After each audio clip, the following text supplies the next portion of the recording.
Hello, YouTube. How are you? Well, it's another Monday, and this week coming up is also Thanksgiving. So, in advance, I say Happy Turkey Day.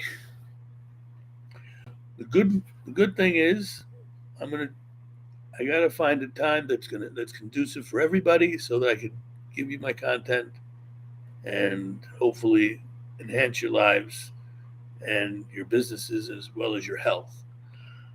Today, I just want to talk about a little something called leal.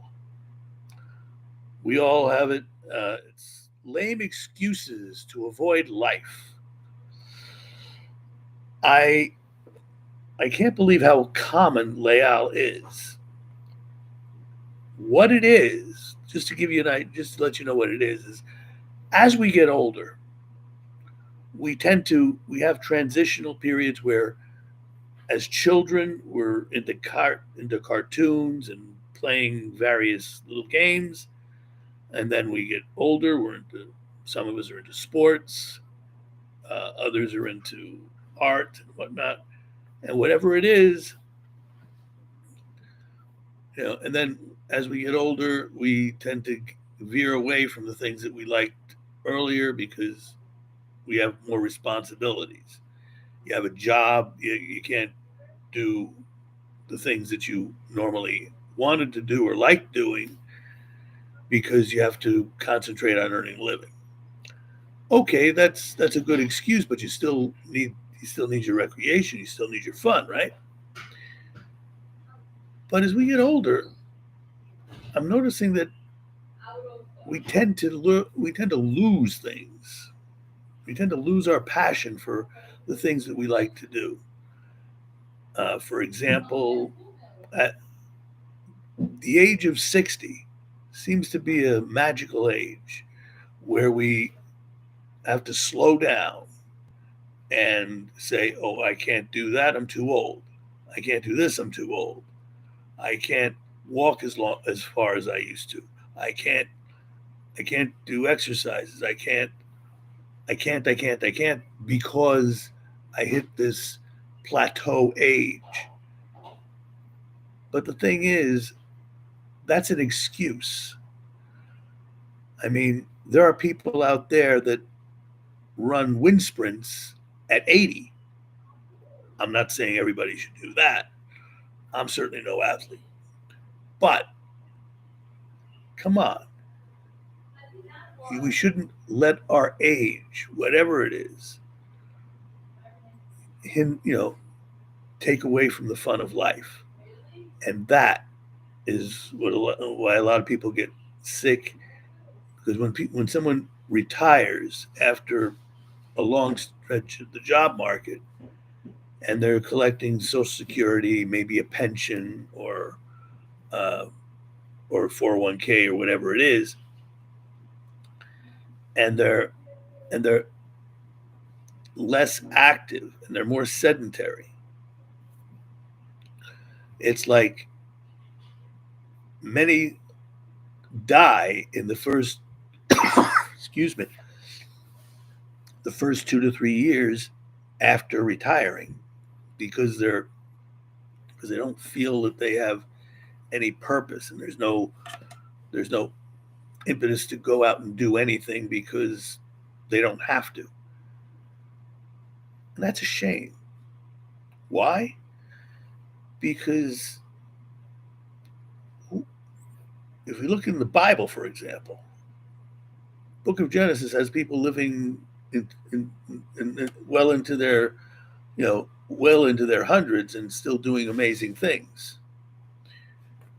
Uh, I mean, before the story of the flood, everybody lived to be like 7, 8, 900 years, whereas and then later on they're only living up to like 120, 130 years. And okay, why? Why is that? And the answer is because back then there was forget about what religion you are, what you know, how you worship. Look at it this way: the more active you are, the more happy you are. And I mean, a lot of times when I when I get down, I start doing something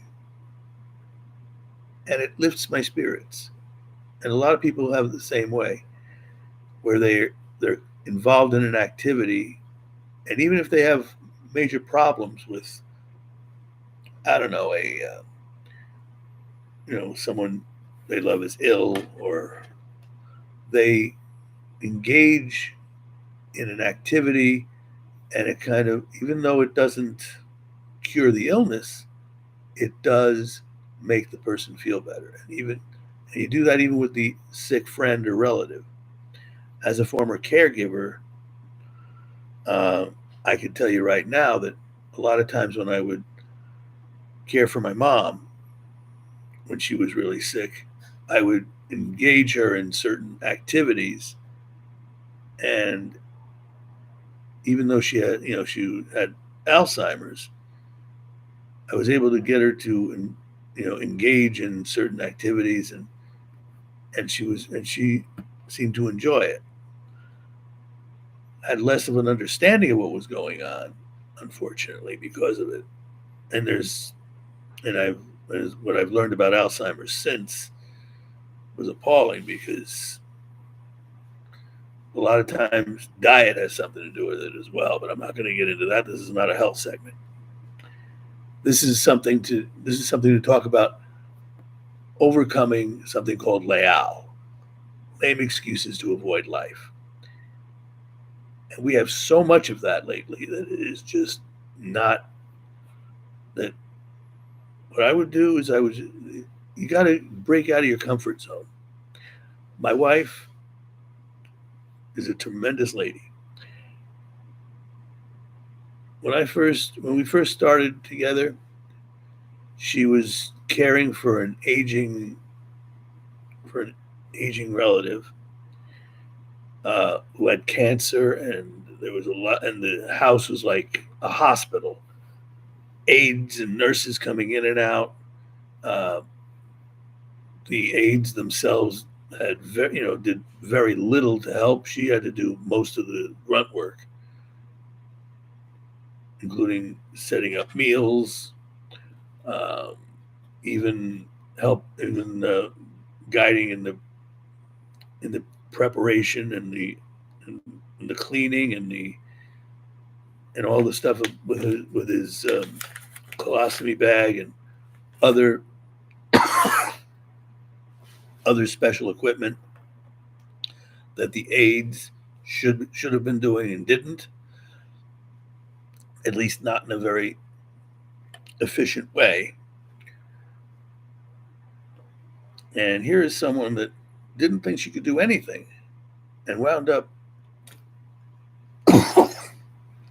overseeing a tremendous thing. My apologies for the coughing. I guess now that the winter is coming upon us, it's not always easy. But in any event, what you want to do is you want to sometimes step out of your comfort zone.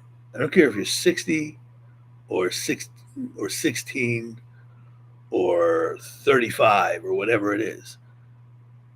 The point is, there's no difference if you don't see the difference. I mean, you may not have the same, if you're up in years, you may not have the same physical abilities as you did when you were in your 20s and 30s.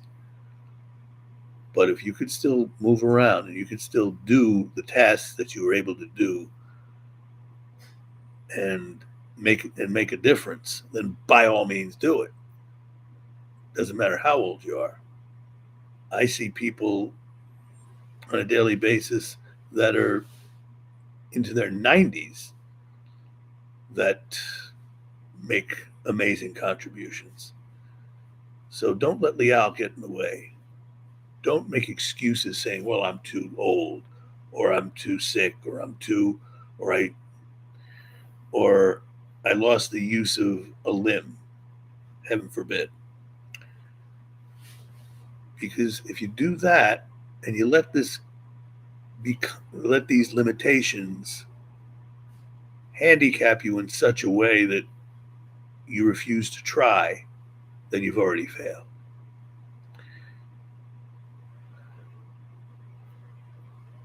That's pretty much my quote unquote sermon.